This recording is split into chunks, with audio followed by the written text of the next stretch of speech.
Cook and ചിൽ വീഡിയോയിലേക്ക് സ്വാഗതം. ഇന്ന് നമ്മൾ അടിപൊളി ഒരു നെല്ലിക്ക ചമ്മന്തിയാണ് അരയ്ക്കാൻ പോകുന്നത്. അതിന് വേണ്ട ചേരുവകൾ എന്ന് പറഞ്ഞാൽ നെല്ലിക്ക വേണം, തേങ്ങ വേണം, മുളക് വേണം, ഒരു കഷ്ണം ഇഞ്ചി, ഉപ്പ്, ഇത്രയും ആണ് ഇതിന് ആവശ്യമായിട്ടുള്ളത്.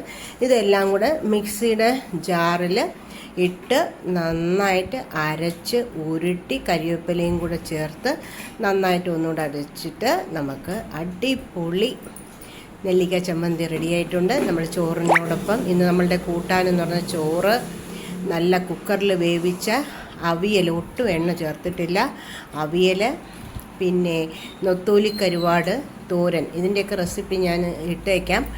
പിന്നെ നെല്ലിക്ക ചമ്മന്തി ഉരുട്ടിയത്.